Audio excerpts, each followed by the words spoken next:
وآله الطيبين الطاهرين المعصومين الذين أذهب الله عنهم الرجس وطهرهم تطهيرا.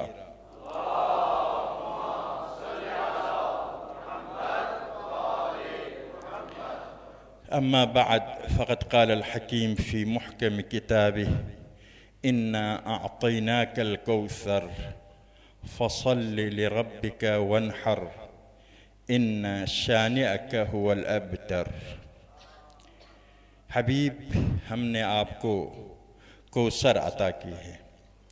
کوثر خیر کثیر، بہت ہی خیر و برکت و خوبیاں ہم نے آپ کو عطا کی ہے. بس آپ نماز بجا لاؤ، خدا کے ساتھ زیادہ سے زیادہ اپنا رابطہ مضبوط سے مضبوط تر کرو، اور خدا کے راہ میں قربانی بھی پیش کرو. بے شک آپ کا دشمن منقطع النسل ہے، دم بریدہ ہے، بے اولاد ہے. خیر کثیر احادیث متعدد بتاتی ہے وہ خیر کثیر جس کا ذکر خدا فرماتا ہے، اور پیغمبر خدا کو جو عظیم نعمتیں دی ہیں ان نعمتوں کے درمیان خصوصیت کے ساتھ اس کا ذکر فرماتا ہے وہ آپ کی دخت گرامی جناب سیدہ ہے. آیت میں بھی اس کی طرف اشارہ ہے، فرمایا یعنی کلام میں قرینہ ہے. خیر کثیر ہم نے آپ کو دیا، پس اس کی شکرانے میں نماز بجا لاؤ، خدا کے ساتھ رابطہ برقرار رکھو، شکر خدا بجاؤ شکرانہ میں، اور خدا کے راہ میں قربانی پیش کرو. اس لیے کہ آپ کا دشمن نسل سے محروم ہے، اولاد سے محروم ہے. اس جملہ سے معلوم ہوتا ہے خیر کثیر سے مراد آپ کے اولاد ہے، وہ اولاد ہے جو خیر ہی خیر ہے. تاریخ بتاتی ہے کہ آل محمد جو رمز بقائے دین ہے، امامت جو فلسفہ بقائے دین ہے، فلسفہ ختم نبوت ہے. مقصد اسلام امامت کے ذریعے، اہل بیت کے ذریعے پورا نہیں ہوتا، اہل بیت کے بغیر پورا نہیں ہوتا. وہ اولاد جناب سیدہ ہے. مختلف حوالوں سے جناب سیدہ خیر ہے. پیغمبر خدا کے لیے خیر ہے، اسلام کے لیے خیر ہے، انسانیت کے لیے خیر ہے. جناب سیدہ جس حوالے سے آپ کی زندگی میں مطالعہ کریں گے، آپ کا اخلاقی پہلو، آپ کی عبادت، آپ کا اخلاص، آپ کی شجاعت، آپ کی خدمت خلق، آپ کا انفاق فی سبیل اللہ، آپ کی سخاوت، آپ کا قرب خدا، آپ کی عبادت، دفاع از نبوت، دفاع از امامت، ظالموں کے ساتھ مقابلہ کرنا،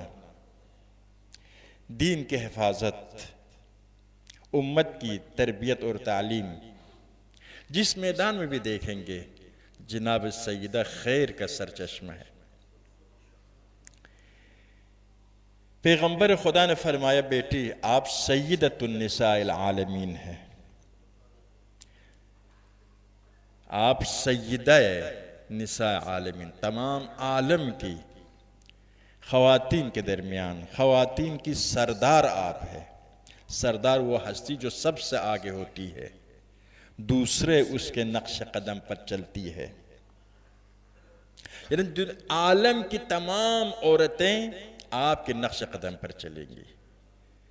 سردار ہونے کے معنی یعنی آپ نمونہ عمل ہیں. سردار ہونے کا مطلب یعنی آپ سب سے بہتر سمجھتی ہے، سب سے بہتر عمل کرتی ہے. علم و عمل انسان کی ترقی کے دو پر ہے. علم کی ضرورت ہے، پھر علم کے مطابق عمل کی ضرورت ہے. بعض اوقات علم ہوتا ہے عمل نہیں ہوتا، بعض اوقات عمل ہوتا ہے علم نہیں، علم کے بغیر جو عمل ہوتا ہے عام طور پر غلط ہی عمل ہوتا ہے، خود اپنی غلط فہمی سے سوچتا ہے کہ میں صحیح کام کر رہا ہوں۔ علم کے بغیر جو عمل ہوتا ہے وہ بسا اوقات غلط عمل ہوتا ہے۔ یحسبون صنعا یحسبون صنعا، قرآن فرماتے کفار بہت کام کرتے سمجھتے ہیں صحیح کر رہے، لیکن صحیح کام نہیں ہوتا ہے۔ تو علم و عمل دونوں حوالوں سے آپ سیدہ ہے۔ سیدہ ہونے کا مطلب یہ ہے کہ علمی لحاظ سے بھی آپ سب سے بہتر سمجھتی ہے، عملی لحاظ سے بھی سب سے بہتر اقدام کرتی ہے، بلکہ معصوم ہے۔ سیدہ ہونے کے لازمہ معصوم ہے، اس لیے کہ سب سے اعلیٰ ہستی جس کے نقش قدم پر چلنا چاہیے وہ معصوم ہونا چاہیے۔ انشاءاللہ آگے چل کر آپ کی خدمت میں عرض کریں گے کیوں ایسا ہونا چاہیے۔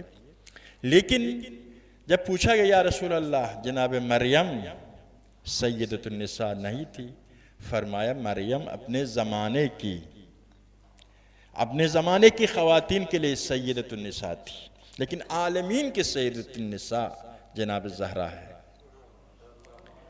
بعض اوقات کچھ لوگ کوشش کرتے ہیں یہی حدیث کو ٹھکرانے کی، اموی سوچ کے حامل افراد کوشش کرتے ہیں یہ ثابت کرنے کی کہ یہ حدیث قرآن سے ٹکراتی ہے۔ قرآن میں حضرت مریم کے لیے اصطفیٰ کی علی نساء العالمین ہے، فضل کی، اصطفیٰ کی، تو یہ حدیث آیت سے ٹکراتی ہے۔ جبکہ آپ قرآن میں دیکھیں گے، قرآن میں فرماتا ہے بنی اسرائیل سے فضلتکم علی العالمین، بنی اسرائیل میں نے تم کو عالمین پر افضل قرار دیا۔ اس آیت کے مطابق اگر آپ دیکھیں گے تو پیغمبر خدا سے بھی بنی اسرائیل افضل ہو گئے۔ فضلتکم علی العالمین بنی اسرائیل کے بارے میں ہے، تو آپ وہاں کیا جواب دیں گے؟ یقیناً وہاں یہی جواب دیں گے بنی اسرائیل اپنے زمانے کی انسانیت کے درمیان سب سے بہتر تھے، بنی اسرائیل سب سے بہتر تھے۔ فضلتکم علی العالمین، میں نے تم کو عالمین پر افضل قرار دیا، یعنی اپنے زمانے کے تمام انسانوں پر تمہیں برتری اور فضیلت عطا کی۔ تو جناب مریم بھی تو اسی زمانے کی ہے، جناب مریم کا تعلق بھی بنی اسرائیل سے ہے، حضرت عیسیٰ کا تعلق، حضرت موسیٰ کا تعلق بنی اسرائیل سے ہے، تو ان کی فضیلت بھی اسی زمانے کے حوالے سے ہے۔ اسی لیے چنانچہ بنی اسرائیل کے بارے میں یہ آیت ہے، اس کا مطلب یہ ہے کہ اسی زمانے کے لوگوں پر بنی اسرائیل افضل ہے، نہ تا روز قیامت، ورنہ پیغمبر خدا سے بھی افضل ہو جائیں گے۔ اسی طرح سے حضرت مریم کے بارے میں جو آیت ہے، اور خصوصاً پیغمبر نے تفسیر کی، حدیث نبوی تفسیر قرآن ہے، اِنَّا أَنزَلْنَا إِلَيْكَ الذِّكْرَ لِتُبَيِّنَ لِلنَّاسِ مَا أُنزِلَ إِلَيْهِمْ، ہم نے آپ پر قرآن نازل کیا تاکہ لوگوں کو بتائے، لوگوں کے لیے واضح کرے، تفسیر کرے جو کچھ ان پر ان کے لیے نازل ہوا ہے، یعنی قرآن کے مفسر پیغمبر ہے۔ یتلو علیہم آیاتہ ویزکیہم ویعلمہم الکتاب والحکمہ، پیغمبر آیات کی تلاوت کرتے ہیں، پھر تفسیر آیات کرتے ہیں۔ ویعلم کا معنی کیا ہے؟ آیات کی تلاوت کرتے ہیں، ان کی تزکیہ کرتے ہیں، ان کو قرآن کی تعلیم دیتا ہے، کتاب والحکمہ۔ تو پیغمبر خود تفسیر بیان فرما رہے ہیں، بیٹی حضرت مریم اپنے زمانے کی تمام خواتین سے افضل تھی، آپ عالمین کی خواتین سے افضل ہے۔ جناب سیدہ خواتین کی سردار ہے، خواتین کے لیے اسوہ حسنہ ہے، خواتین کے لیے نمونہ عمل ہے۔ آیا مردوں کے لیے نمونہ عمل نہیں ہے؟ مرد اور عورتوں کے درمیان کیا فرق ہے؟ فرق انسانیت کے لحاظ سے کوئی فرق نہیں ہے۔ مرد ہونے عورت ہونے کے فرق ہے، لیکن انسان ہونے کے ناطے سے کوئی فرق نہیں ہے۔ جب عورت کے لیے کوئی اسوہ بن سکتا ہے تو مرد کے لیے بھی اسوہ بن سکتا ہے۔ آپ خود دیکھیے، حضرت آسیہ ہمسر فرعون کے بارے میں ارشاد ہوتا ہے، وَضَرَبَ اللَّهُ مَثَلًا لِلَّذِينَ آمَنُوا امْرَأَتَ فرعون، خدا نے مثال قرار دیا ہے، نمونہ قرار دیا ہے اہل ایمان کے لیے ہمسر فرعون کو۔ پس فرعون کی زوجہ اہل ایمان، چاہے مرد ہو چاہے عورت ہو، سب کے لیے نمونہ عمل ہے، کیونکہ وہ انسانیت کے لیے اسوہ ہے۔ اسی طرح سے حضرت نوح اور حضرت لوط کی زوجہ کے بارے میں فرمایا، ضرب اللہ مثلا للذین کفروا امرأۃ لوط وامرأۃ نوح، ہم نے مثال دی ہے اہل کفر کے لیے، کافروں کے لیے، ہمسر نوح اور ہمسر لوط کو۔ تو ناپاک اسوے بھی مرد اور زن کے درمیان مشترک ہے، پاکیزہ اسوے بھی مرد اور زن دونوں کے درمیان مشترک ہے، کیونکہ انسانیت کے لیے اسوے ہے۔ خراب ہو جاتے سب خراب ہو جاتا ہے، مرد بھی عورت بھی، صحیح ہو جائے دونوں صحیح ہو جاتا ہے۔ نمونہ عمل کی ضرورت دونوں کو، انسان کی تربیت میں اسوہ بہت بڑا کردار ادا کرتا ہے۔ ایک حقیقت ہے، انسان کی تربیت کرنا چاہے، ایک فکر کو اصلاح کرو، اس کے فکر کو اصلاح کرے، علم دے دے، معرفت دے دے، شعور دے دے، تاکہ اس کے سمجھ میں آ جائے غلط کیا ہے صحیح کیا ہے۔ علم الگ ہے، شعور الگ ہے۔ علم معرفت ہے، معلومات دینا ہے، شعور ایک بصیرت ہوتی ہے، یعنی اس کے عقل بھی کام کرے۔ بس اوقات ایک آدمی کے پاس معلومات ہوتا ہے لیکن شعور، بصیرت، عقل مندی نہیں ہوتی ہے۔ فرض کیجئے ڈاکٹر ہے، میڈیکل میں تھیوری پڑھا ہے بیماریوں کی، اب اس کے سامنے بیمار پہنچ جاتا ہے، سمجھ میں نہیں آ رہا ہے، کچھ علامتیں ہیں، یہ علامتیں اس بیماری کی بھی ہو سکتی ہے، فلان بیماری کی بھی ہو سکتی، تیسری بیماری کی بھی ہو سکتی۔ یہ سمجھنا کہ یہ بیمار کس قسم کے بیماری اس کے اندر ہے، اس میں آسان کام نہیں، ورنہ اس نے پڑھا ہے اس بیماری کی یہ وجوہات ہے اور اس کے یہ علاج ہے، لیکن اس بیمار کے اندر وہ کون سی بیماری ہے سمجھنا آسان نہیں ہوتا ہے۔ یہی علم و بصیرت کی یہ فرق ہے، معلومات اور شعور کی یہ فرق ہے۔ معلومات ہے لیکن شعور اگر نہ ہو غلط فہمی میں مبتلا ہوتا ہے۔ ایک علی کو شہید کرتا ہے قصد قربت کے ساتھ، یہ شعور کے فقدان ہے، علم کے فقدان ہے۔ بعض اوقات علم کے فقدان کی وجہ سے، بعض اوقات شعور کے فقدان۔ اب ایک تکفیری مسلمانوں کا قتل عام کرتا ہے، جب سے یہ فرقہ وجود میں آیا ہے مسلمانوں کا قتل عام کرتا ہے، انہیں مسلمانوں کے علاوہ کوئی کافر نظر ہی نہیں آتا ہے، مسلمان ہی کافر ہے۔ تو یہ وہی یا علم میں مسئلہ ہے یا بصیرت میں مسئلہ ہے۔ ان کے چلانے والے، ان کے سمجھ میں نہیں آ رہا ہے کہ بھئی ہمارے کام کا نتیجہ، ہمارا دہشت گردی کا فائدہ کس کو مل رہا ہے۔ اگر تھوڑا سا غور کرے، ہماری دہشت گردی کا فائدہ صرف امریکہ اور اسرائیل کو مل رہا ہے، اس کا نقصان صرف عالم اسلام کو ہو رہا ہے، تو یہ کام نہ کرتے ہیں۔ یہ بصیرت سے محرومیت ہے، عقل سے محرومیت ہے۔ عام لوگوں کی یہ ہے، چلانے والوں کی ظاہر اپنے مفادات ہے۔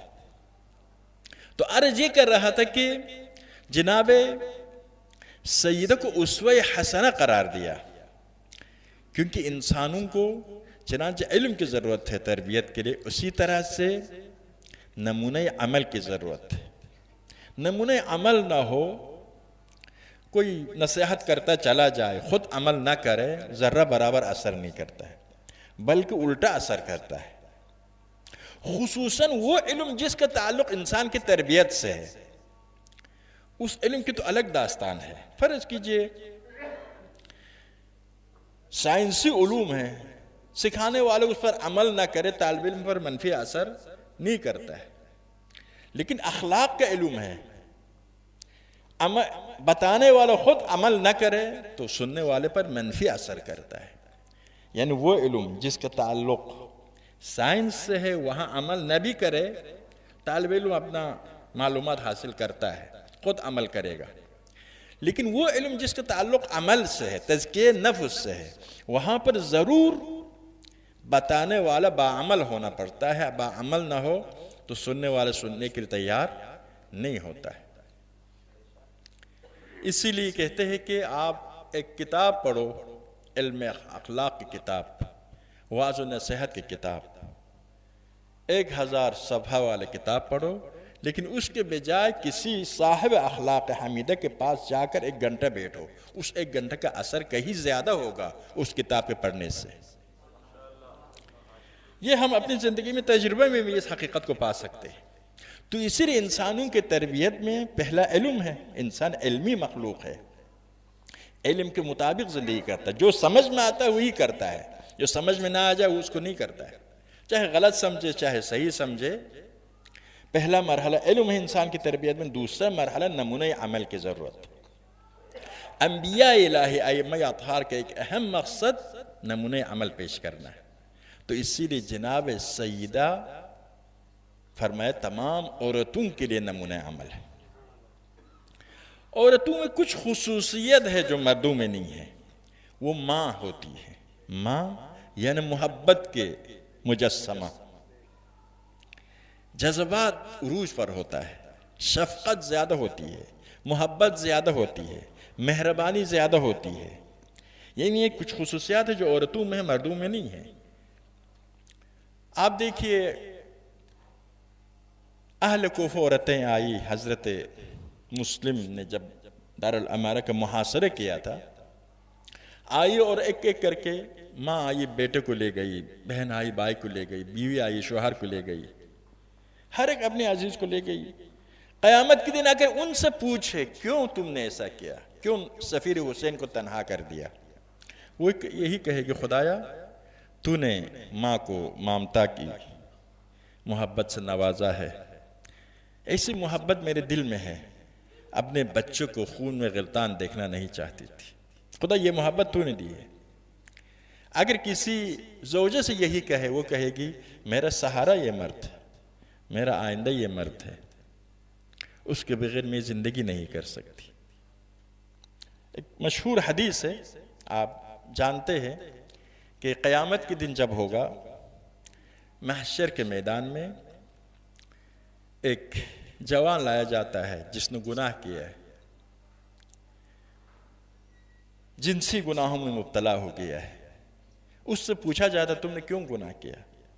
کہتا خدایا تو نے مجھے حسن دیا، ایسی حسن جس کی وجہ سے سارے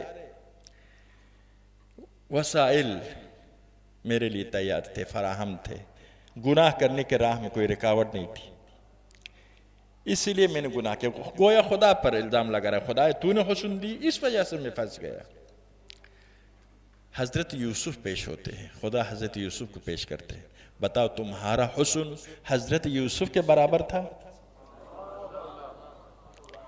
اس نے اپنے آپ کو بچایا گناہ سے، جیل کو اختیار کیا، گناہ کے لیے تیار نہیں ہوئے. پھر ایک عورت جو وہ بھی ایسے حالات کی وجہ سے گناہ میں مبتلا ہو گئی، اس سے پوچھتے ہیں. وہ عورت کہتی ہے خدایا تو نے مجھے حسن دیا تھا، جمال دیا تھا، ایسے حسن و جمال کے ساتھ بچ نہیں سکتی تھی کوئی. تو خدا حضرت مریم کو پیش کرتے ہیں، تمہارا حسن و جمال مریم کے برابر نہیں تھا. اسی طرح سے تیسرا آدمی جو مصیبت زدہ ہے، مشکلات سے دوچار رہا ہے، سختیوں میں پڑتا رہا ہے، اسے پیش کیا جاتا ہے. تم نے کیوں گناہ کیا؟ کہتا خدایا اتنے مصائب مجھ پر آ پڑے کہ کسی اور پر بھی اتنی مصیبتیں پڑ جاتی، مشکلات میں وہ پڑ جاتا تو وہ بھی ایسا گناہ کر جاتا. تو حضرت ایوب پیش ہوتا ہے، تمہارے اتنی مصیبتیں نہیں آئی جتنے حضرت ایوب کی تھی. یعنی یہ نمونے ہیں آپ کے لیے، یہ نمونہ عمل ہے. تو جناب سیدہ تو سب سے اعلیٰ نمونہ ہے، سیدۃ النساء العالمین، ہر میدان میں نمونہ عمل ہے. ایک بہترین زوجہ کے کردار آپ نے ادا کی، بہترین ماں کے کردار ادا کی، بہترین بیٹی کی عجیب حالت ہے، تمام مسلمان ازواج پیغمبر تمام مسلمانوں کی ام المؤمنین ہیں.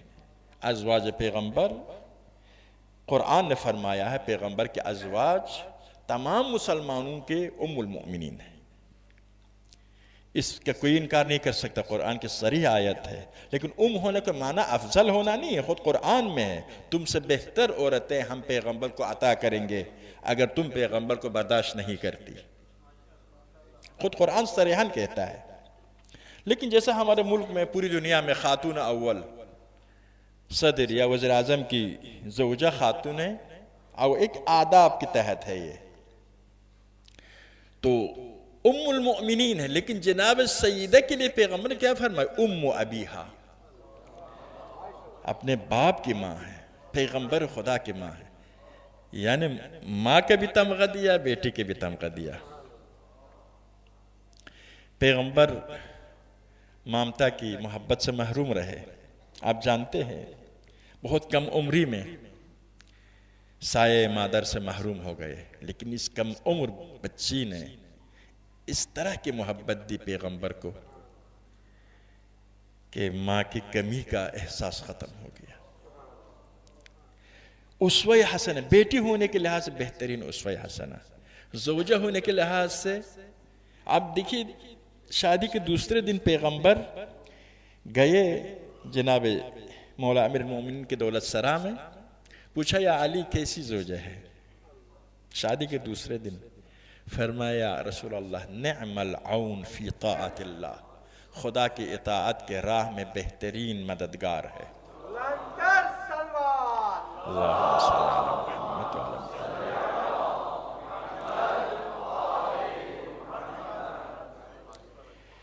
اسلام قرآن انسان کو مسافر کہتا ہے، قدم بے قدم سفر کر رہا ہے. روحانی سفر، اس کو روح سفر میں ہے، یا اعلی علیین کی طرف یا اسفل سافلین کی طرف. سفر میں ہم سفر اگر مناسب ہو بہت ہی مددگار ہوگا. آپ کا دوست، آپ کی زوجہ، آپ کا معاشرہ سب آپ کا ہم سفر ہے. صحیح ہو تو ہم سفر جتنا بہتر ہو سفر میں آپ کامیاب، زیادہ کامیاب ہوتے. نعم العون فی طاعت اللہ. جب جناب سیدہ کی عمر کیا تھی؟ 9 سال یا زیادہ 11 سال شادی کے وقت آپ کی عمر. روایات مختلف روایات کی بنا پر میں کہتا ہوں. اس وقت جب علی کے دولت سرا میں آئی، کہا یا علی یہاں پہنچ کر مجھے قیامت کی یاد آ گئی. جس طرح سے اپنے والد گرامی کے دولت سرا سے آپ کے گھر منتقل ہوئی ہوں، اسی طرح سے ایک دن یہاں سے منتقل ہو کر عالم آخرت میں جانے والی ہوں. یاد آ گیا. دیکھیں یاد خدا میں ہم خوشی کے وقت بالکل سب کچھ بھول جاتے ہیں نا. جب زیادہ خوشی ہوتی ہے سب کچھ بھول جاتے ہیں. ایک لطیفہ کہ محفل جب ہو جاتا ہے میں لطیفہ ایک دوسرے کو سناتے ہیں، جھوٹ بھی بول کر لطیفہ کو زیادہ گرمانے کے لیے. یعنی خوشی کے وقت انسان تھوڑا سا مغرور ہوتا ہے، مست ہو جاتا ہے، غافل ہو جاتا ہے. شادی کی شب خوشی کے عروج کا نام ہے، لیکن یاد خدا میں پڑ جاتی ہے. نعم فرماتے ہیں علی آپ کے گھر منتقل ہو کر یاد آیا کہ ایک دن خدا کے پاس جانا ہے، عالم آخرت میں جانا ہے. آج رات بھر عبادت کریں گے. دونوں نے رات بھر عبادت کی. علی پہلے سے جانتے جناب سیدہ کی عظمت کو، واضح ہے، لیکن شنیدن کی بوت مانند جاننا الگ ہے، سامنے پیش آنا الگ ہے. دونوں میں فرق ہے. ہمیں معلوم ہے کہ ہمارے عزیز مر جائیں گے، معلوم ہونے سے ابھی سے محزون نہیں ہوتے ہیں. جب واقعہ پیش آتا ہے تو محزون ہو جاتے ہیں. تو یہ جناب سیدہ اسوہ ہے تمام ازواج کے لیے، تمام بیٹیوں کے لیے، تمام ماؤں کے لیے، تمام مسلمان عورتوں کے لیے. عورتیں سمجھتی ہیں ہماری کوئی ذمہ داری نہیں ہے، بناؤ سنگار اور گھر میں بیٹھنا اور شوہر کے ساتھ لڑائی کرنا. معافی چاہتا ہوں میں، ظاہر ہے بہت پاکیزہ عورتیں بھی ہوتی ہے لیکن میں غالباً کی بات کرتا ہوں خصوصاً اجتماعی مسائل کے حوالے سے، عالمی مسائل کے حوالے سے، قومی مسائل کے حوالے سے انسانی مسائل کے حوالے سے زیادہ احساس ذمہ داری نہیں کرتی ہے. اس کی وجہ عورتوں کی غلطی نہیں ہے. بہت سے مرد ان کو میدان ہی نہیں دیتے ہیں، ان کو میدان نہیں دیتے، موقع نہیں دیتے. بہرحال یہ ہے وہ بھی خوش ہوتی ہے، چلو ہماری کوئی ذمہ داری نہیں ہے، گھر میں بیٹھ جاتی ہے. جناب سیدہ نے کیسے کردار ادا کی؟ ایک مسلمان انسان کے لیے نمونہ عمل ہے کہ عورت صرف عورت نہیں ہے، انسان ہے. انسانی ذمہ داریاں ہیں، اسلامی ذمہ داریاں ہیں. وقت کے سب سے بڑے طاقتور حکمرانوں کے ساتھ مقابلہ جناب سیدہ نے کیا. سیاسی میدان میں اسوہ ہے، عبادت کے میدان میں اسوہ ہے. یعنی جس میدان کو آپ دیکھیں گے، ہمارے علماء سیرت فرماتے ایک ایسا میدان ہے جس میں جناب سیدہ کو موقع نہیں ملا اپنی کردار دکھانے کا. وہ موقع بہن ہونے کے ناطے سے تھا. اس کمی کو جناب زینب نے پورا کیا. اس طرح سے تربیت کی جناب زینب. بعض روایات کے مطابق آپ جانتے ہیں اس پیراہن کو بھی تیار کیا کہ بہن اس پیراہن کو دے کر بھائی کو میدان کی طرف بھیجے گی. سیدۃ النساء العالمین ہے جناب. انسان کے لیے اسوہ کی شدید ضرورت. قرآن خود کہتا ہے وَلَقَدْ كَانَ لَكُمْ فِي رَسُولِ اللَّهِ أُسْوَةٌ حَسَنَةٌ. رسول خدا کی ذات میں تمہارے لیے نمونہ عمل ہے. لِمَنْ كَانَ يَرْجُو اللَّهَ وَالْيَوْمَ الْآخِرَ. جو خدا پر امید رکھتے ہیں، خدا پر یقین رکھتے ہیں اور آخرت پر یقین رکھتے ہیں. وَذَكَرَ اللَّهَ كَثِيرًا. پھر یاد خدا میں ہوتے ہیں. ہم مسلمان خدا کو مانتے ہیں، آخرت کو مانتے ہیں، لیکن یاد خدا میں نہیں ہوتے ہیں، اپنی دنیا کی فکر میں ہوتے ہیں. نہیں، خدا کو مانتا ہو ایک، آخرت کو مانتا ہو دو، اور یاد خدا میں رہتا ہو تین. ایسے لوگوں کو نبی کی سیرت، اسوہ رسالت کی ضرورت ہے. سید الشہداء فرماتے ہیں وَلَكُمْ فِيَّ أُسْوَةٌ. میں تمہارے لیے نمونہ عمل ہوں. اسی لیے پیغمبر ائمہ کی پوری زندگی دیکھیے، وہ اثبات نبوت کے لیے، اثبات امامت کے لیے معجزہ لاتے ہیں، لیکن اسلامی تحریک کو آگے بڑھانے کے لیے، انسانوں کی تربیت کرنے کے لیے معجزے سے کام نہیں لیتے ہیں تاکہ ہمارے لیے نمونہ عمل بن جائے. اگر وہ تمام میدانوں میں معجزے سے کام لے لے تو پھر ہمارے لیے نمونہ عمل نہیں بن سکتے. ہم کہیں گے خدایا ہمارے پاس وہ طاقت نہیں تھی، وہ صلاحیت نہیں تھی. اسی لیے آپ دیکھتے تمام انبیاء الہی اور ائمہ اطہار نے اپنی اجتماعی زندگی میں جہاں اثبات امامت کرنا ہو، جہاں اثبات رسالت کرنا ہو، وہاں پر معجزہ لایا ہے. اس کے علاوہ زندگی میں عام بشر کی طرح زندگی گزاری ہے تاکہ سب کے لیے اسوہ حسنہ بن سکے. امام حسین خود نے فرمایا وَلَكُمْ فِيَّ أُسْوَةٌ. میں تمہارے لیے اسوہ حسنہ ہوں. جناب سیدہ ساری انسانیت کے لیے اسوہ ہے، خصوصاً خواتین کے لیے. عرض کہ خواتین میں خصوصیت ہے، اس بنا پر کوئی عورت کہہ سکتی میں نے اس لیے بچے کو روکا اپنی ذمہ داری انجام دینے سے کہ میں ماں تھی، ماں کس طرح سے برداشت کر سکتی تھی. تو جناب سیدہ نے تو اپنے بچوں کو تیار کیا اس عظیم مقصد کے لیے. مولا امیر المومنین ایک دن پتہ چلا کہ گھر میں کھانے کے لیے کچھ بھی نہیں 2-3 دنوں سے. آپ نے فرمایا یا زہرا آپ نے کیوں نہیں بتایا؟ فرمایا کہ آپ جہاد فرماتے ہیں، اسلام سے دفاع فرماتے ہیں، دشمنان اسلام سے جنگ کرتے ہیں، میں گھر کے مسائل کی وجہ سے آپ کو پریشان نہیں کر سکتی تھی. یعنی علی کی جنگوں میں جناب سیدہ برابر شریک ہے. اس طریقے سے مولا کے لیے ماحول تیار کیا ہے، سکون تیار کیا ہے کہ مولا کسی غم کے بغیر، کسی پریشانی کے بغیر میدان جہاد میں حصہ لیتے.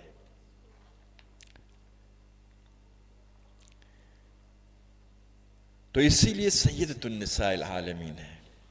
مردوں کے لیے بھی اسوہ ہے. مرد ہم جیسے تو ظاہر ہمارے لیے تو اسوہ یہی عرض کہ انسان وہ انسانیت کے لیے اسوہ ہے. ائمہ اطہار فرماتے ہیں امام زمان علیہ السلام سے اللہم صلی علی محمد وعلی محمد، حدیث فرماتے ولی فی ابنت رسول اللہ اسوۃ حسنہ، آپ کی روایت یہ ہے دختر پیغمبر میرے لیے نمونہ عمل ہے۔ امام زمانہ فرماتے ہیں دختر پیغمبر میرے لیے نمونہ عمل ہے۔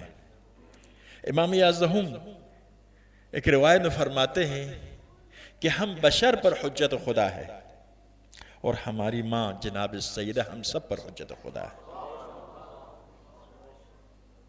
جو ائمہ اطہار کے لیے اسوہ ہے یقین کل انسانیت کے لیے اسوہ ہے۔ اسی لیے ائمہ نے کبھی جناب سیدہ کو فراموش نہیں کیا، ائمہ دوسرے اماموں کو بھی فراموش نہیں کرتے، لیکن میرا مقصد یہ ہے کہ سب سے زیادہ جناب سیدہ کی ذکر فرماتے تھے، سب سے زیادہ جناب سیدہ کی یاد کرتے تھے۔ تو اس طریقے سے جناب سیدہ ہمارے لیے اسوہ ہے۔ ٹھیک ہے، اسوہ ہونے بعض اوقات کچھ لوگ سوچتے ہیں 14 صدیاں پہلا زندگی کچھ اور تھی، ضرورتیں کچھ اور تھی، حالات کچھ اور تھے، ابھی کچھ اور ہے۔ تو 20ویں صدی میں فرض کیجئے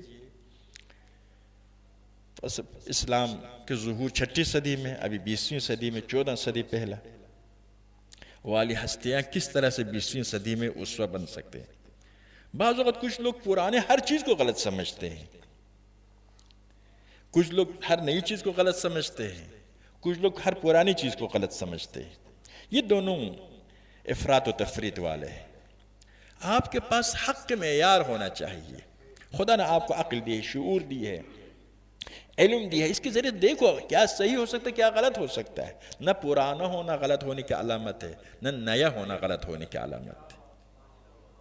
یہ ایک بہت بڑی غلطی کرتے ہیں ابھی ہم جیسے لوگ، ابھی میں اپنی بات کرتا ہوں، یہ جو جدید چیزیں ہیں نیٹ وغیرہ وغیرہ سے واسطہ ہی نہیں پڑتا، دل ہی نہیں کرتا۔ بوڑھے لوگ جو ہے نا اپنے بڑھاپے کے بیماری کو بھی پسند کرتے ہیں، اپنے بڑھاپے کے ہر چیز کی تعریف کرتے ہیں، کہتے ہیں ہمارے جوانی کے دور میں جو کچھ تھا، اصل میں یہ بات تو صحیح کسی حد تک، کیونکہ جوانی میں خوشی ہوتی ہے، امید زیادہ ہوتی ہے، چمک دنیا میں زیادہ نظر آتا ہے، خلاصہ خوشگوار موڈ میں ہوتا ہے، اسی لیے اپنے جوانی کے خامیوں کو بھی صحیح مانتے ہیں۔ لیکن بہرحال یہ حالات کے بدلنے کے ساتھ خیالات کا بدلنا، یہ تو معیار ہے۔ معیار آپ کے پاس ایک معیار ہونا چاہیے۔ ایک دن کوئی کہتا تھا بھائی 1000 سال پرانی باتیں ابھی تک ہم اس کو لے کے پھر رہے، تو میں نے وہی کہا کہ بھائی ہزاروں سال سے انسان روٹی کھاتا ہے، روٹی کھانا چھوڑ دے، ہزاروں سال سے پانی پیتا ہے، پانی پینا چھوڑ دے۔ پرانا ہونا غلط ہونے کی دلیل کیا ہے؟ پرانا ہونا غلط ہونے کی دلیل نہیں ہے، نیا ہونا صحیح ہونے کی دلیل نہیں ہے، یا نیا ہونا غلط ہونے کی دلیل نہیں ہے۔ آپ کے پاس حق و باطل کے معیار قرآن ہے، سنت ہے، عقل ہے، یہ 3 معیار آپ کے پاس۔ کیونکہ عقل غلطی بھی کر سکتی ہے تو قرآن و سنت کو اس پر حاکم رکھا ہے۔ قرآن کے معنی سمجھنے کے لیے عقل سے مدد لیں گے، سنت میں تحقیق کرنے کے لیے عقل سے مدد لیں گے، پھر عقل کی غلطیوں کو سمجھنے کے لیے قرآن و سنت سے مدد لیں گے۔ ایک سسٹم ہے، اتنا سادہ نہیں ہے۔ علم و اصول میں سالہائے سال تحقیق ہوتی ہے کہ عقل کہاں کہاں پر عقل کے بات معتبر ہے، کہاں کہاں معتبر نہیں ہے، وہ اپنی جگہ پر۔ یہ تینوں علم و معرفت کے سرچشمے ہیں۔ آپ کے پاس یہ معیار، یہ کسوٹی ہے، اسی کے مطابق دیکھنا ہے۔ تو انبیاء الہی ائمہ اطہار یقیناً ان کی زندگی کے ہر چیز ہمارے لیے نمونہ عمل نہیں۔ فرض کے قدیم زمانے میں سیمنٹ نہیں بنتا تھا، بجلی نہیں ہوتی تھی، ہم ابھی بھی اسی قسم کا مکان بنائے، چراغ، تیل کے چراغ استعمال کریں، نہیں، یہ زندگی کے وسائل بدل گئے ہیں، وہ اصولوں میں شامل نہیں ہیں، وہ سیرت میں شامل نہیں۔ حقیقت زندگی نہیں بدلی ہے، حقیقت انسان میں تبدیلی نہیں آئی ہے، انسان وہی انسان ہے، فطرت انسان وہی فطرت ہے۔ قرآن فرماتا ہے فطرت اللہ التی فطر الناس علیہا، خدا نے انسان کو ایک فطرت کے ساتھ خلق کیا ہے کہ اس میں کوئی تبدیلی نہیں آئے گی۔ لن تجد لسنت اللہ تبدیلا، فطرت اللہ التی فطر الناس علیہا لا تبدیل لخلق اللہ، خدا نے جو فطرت انسان کو دی ہے اس میں تبدیلی نہیں آتی ہے۔ جو تبدیلی آئی ہے زندگی کے وسائل میں تبدیلی آئی ہے، ذرائع میں۔ کسی زمانے میں گدھا پر سفر کرتے تھے، ابھی ہوائی جہاز ہے، لیکن سفر کی ضرورت اپنی جگہ پر ہے۔ کھانے کی ضرورت اپنی جگہ پر، چراغ کی ضرورت کسی زمانے میں تیل سے، کسی زمانے میں لالٹین سے، کسی زمانے میں کچھ، چراغ ایک حقیقت ہے، اس کی شکل بدلتے جاتے ہیں۔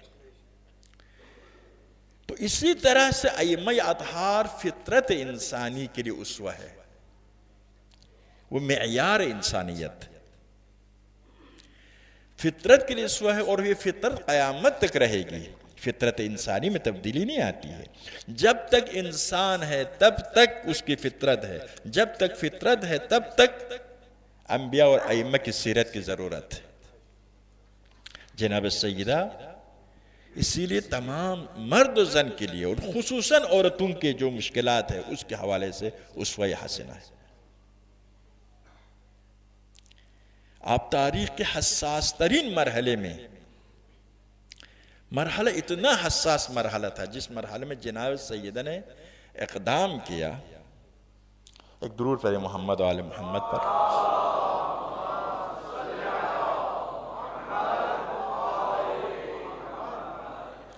وقت کی نزاکت کو سمجھنا، وقت کے تقاضوں کو سمجھنا، اپنے پاس جو وسائل ہے۔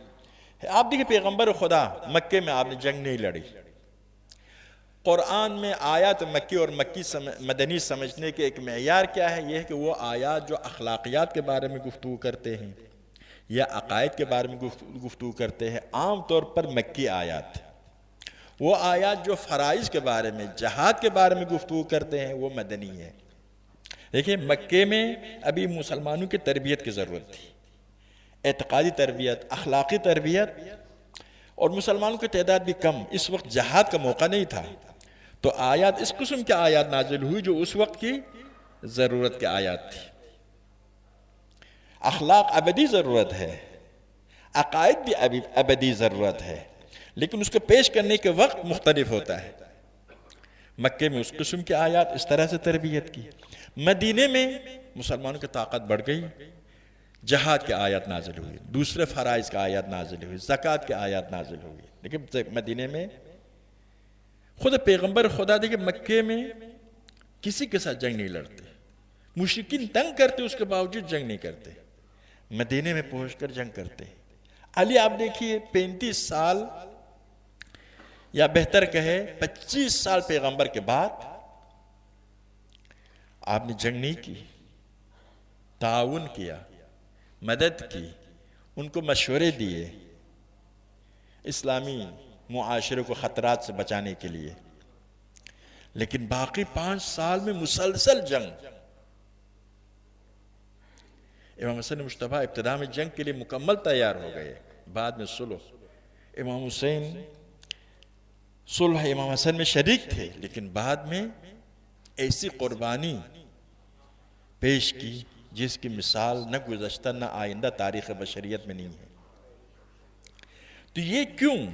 وقت کے تقاضے بھی ہوتے ہیں، ہمارے ائمہ کے ہر ایک لقب الگ الگ ہے، اس کی وجہ یہ نہیں کمالات مختلف ہوا، ائمہ کے کمالات امامت ہے، ائمہ میں درجات ہے، چنانچہ انبیاء میں درجات ہے، انبیاء العظم میں بھی بعض انبیاء العظم دوسرے بعض سے افضل ہے، لیکن جو نصاب امامت ہے، جو معیار وہ سب کے اندر ہے۔ صرف ایک امام کے زمانے کے کچھ تقاضے تھے، اس تقاضے کے مطابق امام نے ذمہ داری انجام دی، تو وہ نام زیادہ نمایاں ہوا۔ جیسے ابھی چراغ ہے، رات کے وقت چراغ کی ضرورت ہے، دن کے وقت چراغ کی ضرورت نہیں ہے، سورج کافی ہے۔ وقت کے تقاضے مختلف ہوتے ہیں، اس وجہ سے ان کا وہ پہلو معاشرے کے سامنے زیادہ نمودار ہوتا ہے، زیادہ نمایاں ہوتا ہے۔ ورنہ کمالات، ہر قسم کے کمالات، ہر قسم کے کمالات میں اعلیٰ درجہ پر فائز ہے، تمام کمالات میں اعلیٰ درجہ پر فائز ہے۔ خدا کی خصوصی تربیت ہے، ان کی تربیت خدا و رسول کی، ہمارے احادیث میں خدا اور رسول دونوں کی بات کی، دونوں میں کوئی مسئلہ نہیں ہے، دونوں قسم کے احادیث سے ڈائریکٹ خدا الہام کے ذریعے ان کو آگاہ رکھتا ہے۔ تنزل علیہم الملائکۃ والروح، آئیے قدر میں یہی ہے نا، انا انزلنا فی لیلۃ القدر، آخر میں فرماتے فرشتے ان پر نازل ہوتے، اور پیغمبر خدا۔ تو عرض یہ کر رہا تھا کہ وقت کے تقاضے، تو جناب سیدہ سلام اللہ علیہا بھی سلام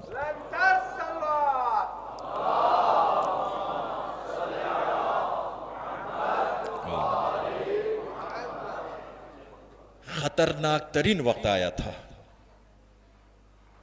خطرناک ترین وقت آیا تھا مسلمانوں پر. ابھی پیغمبر دنیا سے گئے، اس وقت مسلمانوں کے درمیان اختلاف ہوتا تو نہ اسلام بچ سکتا تھا نہ قرآن بچ سکتا تھا. اسی لیے علی نے دلیل لایا کہ یہ حق میرا ہے، لیکن اس حد تک آگے نہیں بڑھے کہ مسلمانوں میں حتی انصار جو بہت آگے بڑھتے تھے علی نے ان کو روکا. انصار کے گروہ بہت آگے بڑھ رہے تھے، اس جھگڑے میں علی نے روکا.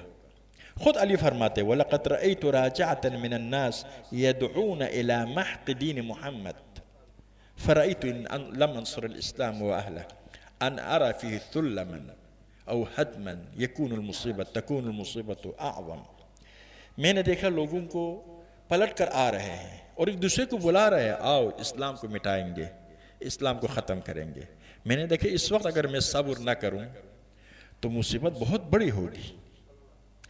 میری خلافت چھننے سے یہ مصیبت زیادہ. خلافت اس لیے ہے کہ اسلام کو بچائے، خلافت اس لیے چاہتے تھے کہ اس کے ذریعے اسلام کو بچائے. خود اسلام کا وجود خطر میں پڑ رہا تھا. اندرونی منافقین، باہر کے روم، ایران والے، یہ تین طاقتیں مل کر اسلام کو مٹانے میں. اب مدینے میں اصحاب پیغمبر تھے، اصحاب پیغمبر کو دو گروہ ہو کر آپس میں جنگ لڑے تو اسلام کا ختم ہونا تھا. جناب سیدہ نے جب فرمایا علی میرا حق غصب ہو گیا اور آپ خاموش. علی کی مظلومیت کی کوئی حد نہیں تھی. بعض لوگ کہتے کہ یہ جملہ جناب سیدہ کو ہو ہی نہیں سکتا ہے کہ علی کے بارے میں. جناب سیدہ کس طرح سے علی کے ساتھ پیش آتی تھی آپ جانتے ہیں. اس کے باوجود کہا یا علی قعدت حجرت الظنین وشملت شملت الجنین. شکم مادر میں جو بچہ ہوتا ہے سمٹا ہوا ہوتا ہے، ہلتا نہیں ہے، اس جیسا آپ بیٹھے ہیں. اور ملزم پر جب الزام لگتا ہے، کسی پر الزام لگتا ہے تو شرم کی وجہ سے گھر سے باہر نہیں نکالتا، اسی طرح سے آپ بیٹھے. یعنی اس حد تک. اسی لیے کچھ لوگ شک کرتے ہیں نہیں ہو سکتا یہ جناب سیدہ کا کلام ہو، علی کے بارے میں کیسے بات کر سکتی. لیکن دوسرے محققین فرماتے نہیں، علی کے مظلومیت کو بیان کرنا چاہتی ہے. رہتی دنیا تک علی کے مظلومیت کے پیغام دینا چاہتی تھی کہ وہ علی کتنے مظلوم ہوئے. یہودی نے جب دیکھا علی کے گردن میں رسن ڈال کر لے جا رہے ہیں، پوچھا یہ وہی علی ہے جو فاتح خیبر ہے، فاتح خندق. کہا گیا ہاں وہی ہے. تو کلمہ پڑھنے لگا اشہد ان لا الہ الا اللہ اشہد ان محمد رسول اللہ. یہ بہادر، اگر یہ دین حق نہ ہوتا ایسا بہادر خاموش نہیں رہ سکتا تھا. جناب سیدہ علی کی مظلومیت کو بیان کرنا چاہتی ہے. ایسے حالات میں علی اقدام نہیں کر سکتے تھے. خانہ جنگی خطرے سے خالی نہیں تھا، اسلام کا وجود. خود جناب سیدہ نے جب یہ جملہ فرمایا تو علی نے فرمایا پیغمبر کی بیٹی میں شہر کی گلیوں کو خون کے ندیوں میں تبدیل کر سکتا ہوں. بعض روایت کے مطابق آپ سر پر رومال باندھتے تھے جب جنگ کے لیے تیار ہوتے تھے، بہت سخت جنگ کے لیے. آپ نے سر پر پیلا سے رومال بھی باندھ لیا. جناب سیدہ کو مطمئن کیا. فرمایا بیٹے جب اذان ہوئی تو فرمایا اپنے والد کے نام دوبارہ نہیں سن سکے گی. پیغمبر کا نام نہ سننا یعنی اسلام کا مٹ جانا. اسلام لانے والا پیغمبر ہے نا، پیغمبر کا نام نہ ہو یعنی اسلام مٹ جائے گا. رسالت نہ ہو تو اسلام نہیں رہے گا. تو اسلام کے لیے جناب سیدہ بھی تیار ہو گئی، علی بھی تیار ہو گئی مصائب برداشت کرنے کے لیے. لیکن جناب سیدہ میں کچھ خصوصیت ایسی تھی کہ وہ خصوصیت علی کے پاس نہیں تھی. علی کے بارے میں کہتے تھے یہ خلافت کے لالچ رکھتا ہے، حکومت کے لالچ اس کے دل میں. عام لوگ بھی جو اپنے دل میں لالچ ہے دوسرے کے بارے میں بھی یہی شک کرتے ہیں. المرء یقیس علی نفسہ، حدیث میں انسان دوسروں کو بھی اپنے اوپر قیاس کرتا ہے. اسی لیے پیغمبر خدا نے جب چاہا امامت کا اعلان کرنا چاہا بہت پریشان تھے، کیونکہ منافقین نے یہ بات پھیلائی تھی کہ پیغمبر جو ہے اپنے عزیز کو، اپنے داماد کو اپنا جانشین بنا رہا، کوئی خدا کی طرف سے حکم نہیں ہے۔ غدیر کی آیت نازل ہونے کے بعد، علی کو غدیر کے دن منسوب کرنے کے بعد بھی کسی نے یہ آواز بلند کی کہ مجھ پر آسمان سے عذاب نازل ہو جائے۔ تو یہ بات منافقین نے پھیلائی تھی، جب ایسے بات پھیل جائے تو ظاہر پیغام مشکوک ہو جاتا ہے۔ خدا نے فرمایا یا رسول اللہ، اسلام محفوظ رہے گا، آپ کا پیغام ضائع نہیں ہوگا، آپ پیغام پہنچاؤ۔ فَإِن لَمْ تَفْعَلْ فَمَا بَلَّغْتَ رِسَالَتَهُ۔ دیکھو اس آیت میں ہی کہتا ہے وَاللَّهُ يَعْصِمُكَ مِنَ النَّاسِ، خدا آپ کو بچائے گا۔ پیغمبر کو جان کے خطرہ نہیں ہے، شہادت معشوق پیغمبر ہے، دوسروں کو شہادت کے عاشق بنانے والا پیغمبر ہے۔ پیغمبر کو ہدف کا خطرہ ہے، ہدف سے ڈرتے ہیں۔ علی علیہ السلام فرماتے ہیں حضرت موسیٰ جو ڈر گئے وَأَوْجَسَ مُوسَىٰ خِیفَةً، پھر حضرت علی فرماتے ہیں حضرت موسیٰ جو ڈر گئے، نہیں وہ سام پر ہاتھ لگانے سے نہیں ڈرے، آپ اس سے ڈر گئے کہ جاہل لوگ سحر اور معجزے کے درمیان شاید فرق نہ کر سکے۔ علی علیہ السلام خوف موسیٰ کے تفسیروں میں فرماتے ہیں موسیٰ اس سے نہیں ڈرے کہ کس طریقے سے اس اژدہا پر ہاتھ ڈال کر پھر اب عصا کی شکل میں لائے، نہیں، اس سے ڈرتے تھے اشفق من غلبۃ الجہال، حضرت موسیٰ ڈر گئے کہ جاہل شاید غالب آئیں گے۔ ایسے لوگ ہیں جو جادو اور معجزے کے درمیان فرق نہیں کر سکتے، ایسے لوگوں کی کثرت بھی ہے۔ اب ہو سکتا ہے موسیٰ کا معجزہ کیا ہو جائے، ضائع ہو جائے۔ حضرت موسیٰ کو یہ خوف تھا اور پوری تاریخ میں یہی خوف ہے۔ عموماً جاہلوں کا غلبہ ہے معاشروں میں، اسی لیے انبیاء الہی ائمہ اطہار کی پوری کوشش یہ کہ معاشرہ کو عالم، باشعور، آگاہ معاشرہ بنائے، اور شیاطین کی پوری کوشش یہ کہ معاشرہ کو سلا کر رکھے، بے خبر رکھے، تاکہ اپنے مقاصد تک پہنچ جائے۔ اہل باطل جاہل معاشرے میں کامیاب ہوتا ہے، اہل حق عالم معاشرے میں کامیاب ہوتا ہے۔ اب جاہل چاہے دین کی نسبت میں جاہل ہو، چاہے دنیا کے بے شعور، بعض وقت دینی کچھ آتا ہے لیکن اتنا بے خبر ہوتا ہے کہ دشمن کی سازشوں سے باخبر نہیں ہوتا ہے۔ تو یہاں پر امامت کے مسئلے میں یہی خطرہ تھا۔ منافقین مسلسل پھیلا رہے تھے اس بات کو کہ پیغمبر جو ہے علی کو آگے بڑھا رہے ہیں۔ علامہ تطوی کے پیارے جملہ ہے، دیکھیں پیغمبر نے جب اعلان نبوت کیا اور پھر آخری دن تک مسلسل امامت کے بارے میں بولتے رہے، آخری لمحات تک، یہ تو تاریخ نے بیان کیا ہے۔ بیچ میں کتنے دفعہ بولا ہوگا جو تاریخ نے چھپایا ہے، یعنی دعوت ذو العشیرے میں امامت کے بارے میں بتانے کی ضرورت نہیں تھی، اس دن نبوت ابھی پیش ہو رہا تھا، اس موقع پر بھی نبوت کے ساتھ امامت کو پیش کیا۔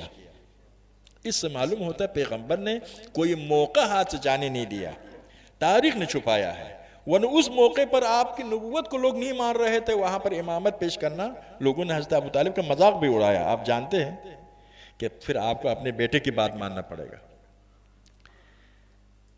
چونکہ علی کو وصی بنایا۔ تو یہی خوف تھا، تو خدا نے فرمایا یا رسول اللہ آپ علی کی نشاندہی کریں، اسلام محفوظ رہے گا، منافقین خود رسوا ہو جائیں گے۔ قلم و کرتاس جب مانگا، آپ کے خیال میں پیغمبر ناکام ہو گئے؟ نہیں، پیغمبر نے غدیر کے دن نشاندہی کی تھی۔ حدیث ثقلین میں عیناً وہی الفاظ فرمائے، جب قلم و کرتاس مانگا تھا جو الفاظ بیان فرمایا، حدیث ثقلین میں بھی وہی بیان فرمایا۔ حدیث ثقلین کو سارے مسلمان مانتے ہیں۔ میں ایسی وصیت لکھوا کے لے جا رہا ہوں جس کے بعد آپ گمراہ نہیں ہوں گے۔ حدیث ثقلین کا معنی بھی وہی ہے، انی تارک فیکم الثقلین۔ چھپانے والوں نے سمجھا کہ ہم چھپائیں گے کسی کو پتہ نہیں چلے گا، جبکہ پیغمبر نے حدیث ثقلین کو غدیر کے میدان میں، مختلف میدان میں بیان کیا تھا۔ اب لکھنے کے فائدہ کیا ہو؟ لکھنے کے فائدہ یہ ہے کہ اس مخالف کی نشاندہی کی، اس منافق کی نشاندہی کی جو امامت کو ماننے والا نہیں ہے۔ قلم کرتاس مانگا، پیغمبر زندہ ہوتے ہوئے پیغمبر کو اپنی حدیث لکھوانے سے روک دیا۔ ان الرجل لا یحجر کہا، اس سے کیا فائدہ ہوا؟ فائدہ ہوا کہ لوگوں نے پہچان لیا کون ہے جو پیغمبر کی مخالفت کرتا ہے، ورنہ پیغمبر نے اپنا پیغام پہلے دے چکا تھا، پیغام میں کوئی کمی نہیں رہی، صرف اس پیغام کے مخالفین کی، منافقین کی نشاندہی کی۔ تو عرض یہ کر رہا تھا کہ یہاں پر جناب مولا امیر المومنین کی ہی مسائل تھے۔ پیغمبر خدا خود ڈرتے تھے امامت کے مسئلہ پیش کرنے سے۔ خدا نے فرمایا اب کوئی خوف نہیں ہے، پیش کیا۔ علی کو بھی یہی کہتے تھے، خلافت کی لالچ ہے علی کو۔ زمانے کے خلیفہ نے ابن عباس سے کہا، ابن عباس قریش نہیں چاہتا تھا کہ علی خلیفہ بنے، ایک گھرانے میں نبوت بھی ہو، امامت بھی ہو۔ واضح مسائل تھے، نہیں چاہتے تھے۔ ابھی دیکھو دنیا میں کچھ طاقتیں جو نہیں چاہتی وہ ہو ہی نہیں سکتی تقریباً۔ جو طاقتیں چاہتی ہے وہی ہوتی ہے، جو نہیں چاہتی وہی وہ نہیں ہوتی ہے۔ وجہ یہ کہ قوم قابضہ ہے۔ تو عرض یہ کر رہا تھا کہ یہاں پر علی کے بارے میں یہی تھا کہ علی خلافت کے لالچی ہے، اپنے اقتدار کے لیے کر رہا ہے۔ اسی لیے دیکھیں نا، علی نے ان کی غلطیوں کی نشاندہی کرتے تھے، اصلاح کرتے تھے، لیکن بعد میں جب ایک ایسا موقع آیا، کہا کہ آپ کو ہم خلافت دیتے ہیں اس شرط پر کہ آپ شیخین کی سیرت پر عمل کرو۔ ٹھکرایا سیرت شیخین کو، سیرت شیخین کو ٹھکرانے کے لیے خلافت کو بھی ٹھکرا دیا، یعنی ان کے کردار صحیح نہیں ہیں۔ اگر سیرت صحابہ حجت شرعی ہوتا تو اس وقت کوئی کہتا علی سے، یا علی صحابہ کی سیرت حجت ہے اسلام میں، آپ نے کیوں ٹھکرایا؟ کسی نے نہیں کہا۔ اس کا معنی ہے کہ سب کو پتا تھا کہ قرآن و سنت کے علاوہ کوئی اور حجت نہیں ہے۔ تو یہاں پر موقع ایسا تھا کہ جناب امیر المؤمنین اتنا اقدام نہیں کر سکتے تھے، خانہ جنگی کا خطرہ تھا، اور مختلف قسم کے عرض کے لالچ کا مسئلہ جو اٹھاتے تھے، اس وجہ سے آپ زیادہ اس میدان میں آگے نہیں بڑھ سکتے تھے۔ جناب سیدہ کے الگ مقام تھا، آپ تو اقتدار پر آنے والی نہیں تھی، اپنے اقتدار کے بعد نہیں تھی، ایک پیغمبر کی لاڈلی بیٹی، اکلوٹی بیٹی، اکلوٹی نہ مانے صحیح، محققین کی تحقیق کے مطابق اکلوٹی بیٹی ہے، نہ مانے کوئی فرق نہیں پڑتا۔ جتنے فضائل جناب سیدہ کے بارے میں ہیں اتنے بھی نہیں کہتا ہوں، کوئی فضیلت دوسری بیٹیوں کے بارے میں بیان نہیں ہوا ہے۔ فضیلت معیار ہے نا، قرآن و سنت کے مطابق فضیلت جس کی شان میں ہے وہی معیار عظمت، وہ جناب سیدہ کے بارے میں ہے۔ تو اب اس بیٹی کی جو مقام ہے پیغمبر کی، ابھی دنیا سے چلے گئے، مسلمانوں کے دلوں میں داغ مفارقت ہے، تو پیغمبر کی بیٹی سے محبت زیادہ ہے، اور پھر جناب سیدہ کے بارے میں جو فضائل ہے قرآن میں، سنت میں، یہ سارے کی طرف تھوڑا سا توجہ دیں گے تو پیغمبر کی بیٹی کا پیغام بہت مؤثر پیغام ہو سکتا تھا۔ اقتدار پر آنے کے لالچ کا مسئلہ بھی نہیں تھا، اسی لیے جناب سیدہ نے موقع پر اقدام کیا۔ جناب سیدہ کا کسی کا پیارا جملہ ہے، اسی جملے کے مطابق کتاب بھی لکھی گئی ہے، زہرا کا فدق علی کا ذوالفقار ہے۔ حق و باطل جاننے کے میدان میں زہرا نے جو قیام کیا وہ قیامت تک مؤثر ہے، باطل کو رسوا کیا ہے۔ لیکن جنگ کرنا ہدف نہیں ہے، ہدف حق کی حمایت کرنا ہے۔ اگر حق کی آپ حمایت کر سکتے، حق کی تقویت کر سکتے، جنگ کے ذریعے جنگ کرو، شہادت کے ذریعے شہادت اختیار کرو، ورنہ خود شہید ہونا، جنگ کرنا ہدف نہیں ہے، وسیلہ ہے، ذریعہ ہے۔ مولا امیر المومنین فرماتے ہیں کہ میں نے دائیں طرف دیکھا، بائیں طرف دیکھا، فنظرت فلیس معی الا اہل بیت، میں نے دیکھا میرے ساتھ میرے اہل بیت کے علاوہ کوئی اور نہیں رہا ہے۔ فظننت بہم عن الموت، میں نہیں چاہا یہ سب شہید ہو جائے۔ اہل بیت کی شہادت قابل برداشت ہے علی کے لیے، امام حسین نے کربلا میں سب کی شہادت پیش کی، لیکن عرض کے مقصد کے لیے ہو۔ اگر شہادت سے مقصد کو حصول ممکن ہو تو وہاں شہادت کے لیے تیار ہے، لیکن اگر شہادت سے مقصد کو حصول ممکن نہ ہو تو پھر شہادت کا مقام نہیں ہے، شہادت کے ذریعے مقصد کو حصول۔ وہاں پر لوگ یہی کہتے تھے دیکھو یہ بھی نماز پڑھتے ہیں، یہ بھی پیغمبر کی شریعت پر عمل کر رہے ہیں، آپ صرف اقتدار کے لڑ رہے ہیں. اسی لیے لوگ شک میں پڑ سکتے تھے. یہاں پر اگر اہل بیت شہید ہو جاتے باطل رسوا نہیں ہو سکتا تھا، یا باطل کو عسکری شکست دینا ہے. فرمائے میرے ساتھ میرے اہل بیت کے علاوہ کوئی اور نہیں تھے، میں نے نہیں چاہا کہ ان کو موت کے دہانے میں ڈال دوں. اور یا رسوا کرنا، رسوا اس وقت کر سکتے ہیں جب دشمن کے چہرہ واضح کر سکے، باطل کے چہرہ کے اوپر سے نقاب اٹھا سکے. ابھی شروعات تھا، اسلامی معاشرے میں اتنا نقاب اٹھانا ممکن نہیں تھا. ایسے موقع پر جنگ میں کوئی مصلحت نہیں تھی. ایک وجہ یہی، دوسرا وجہ عرض کہ اسلام کو وجود خطرے میں تھا، اس لیے علی نے فرمایا اسلام کو بچانا تھا. جنگ نہیں کی، ایسے موقع پر دشمن کو رسوا کرنا تھا. اب دیکھ کربلا میں حسین شہید ہوئے، جانتے ہو کہ میں شہید ہوں گا، ایک مقصد کی کامیابی تھی. دشمن کو رسوا کیا، لوگوں کو حق و باطل پہچاننے کی صلاحیت دی. امام حسن مجتبیٰ کے زمانے میں لوگوں کو شک میں ڈال دیا تھا. اسی لیے اگر آپ جنگ لڑتے، شاید مثلا ابھی بھی کچھ ان کے ماننے والے کہتے دو شہزادوں کی جنگ، لوگوں کو شک میں ڈال دیا تھا. وہاں پر امام نے صلح کر کے مسلمانوں کو موقع دیا اپنی آنکھوں سے دیکھے کہ حکمران کس قسم کے ہیں. وہاں پر صلح کے ذریعے باطل کو رسوا کر سکتے تھے، کربلا میں شہادت کے ذریعے باطل کو رسوا کر سکتے تھے. اور جناب سیدہ کے زمانے میں علی کی خاموشی اور جناب سیدہ کا اقدام باطل کو رسوا کرنے کے لیے کافی تھا. بخاری اور مسلم دونوں میں یہ حدیث ہے کہ جناب سیدہ ناراض ہو کر چلی گئی ان دونوں سے. یہ حدیث بھی ہے جس نے فاطمہ کو ناراض کیا اس نے مجھ کو ناراض کیا، جس نے فاطمہ کو اذیت دی اس نے مجھ کو اذیت دی، اور جس نے پیغمبر کو اذیت دی اس کے بارے میں قرآن میں آیتیں دیکھی، کتنی سخت آیتیں ہیں. یعنی یہ ساتھ ہی رکھے تو مطلب واضح ہوتا ہے. اسی لیے اس مسئلے کو چھپانے کی کوشش کرتے ہیں، اس پر گفتگو نہ کرنے کی کوشش کرتے ہیں. تو جناب سیدن اس موقع پر یہ اقدام کر کے حق و باطل کو جدا کر دیا. کوئی حق چاہے تو حق کے ساتھ دے سکے. درود پڑھے محمد و آل محمد پر.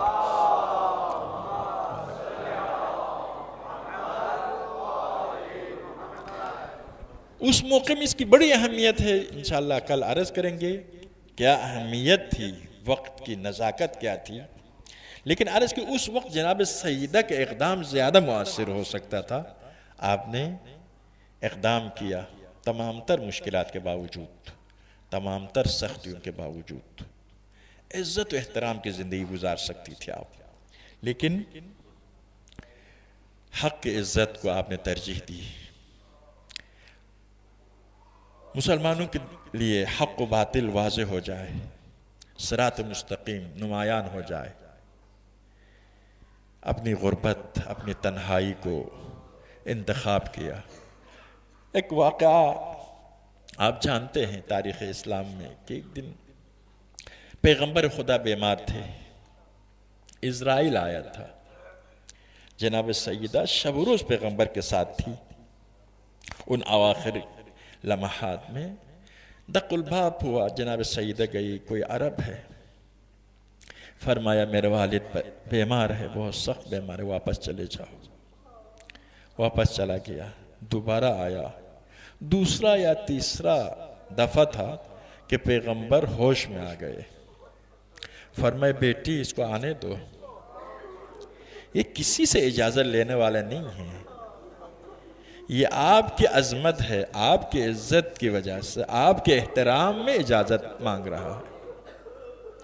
یہ عزیزوں کو جدا کرنے والا ہے، باپ بیٹی کو جدا کرنے والا ہے.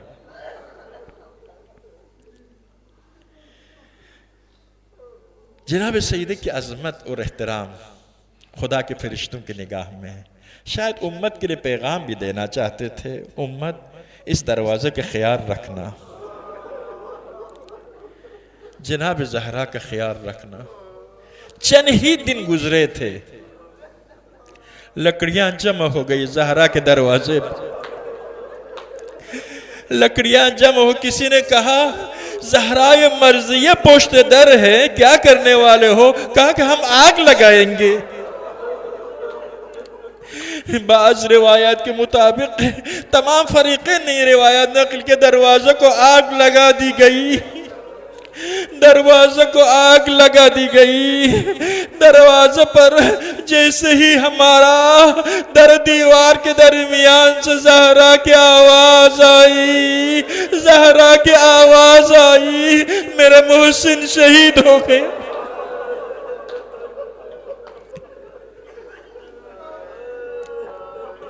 ایک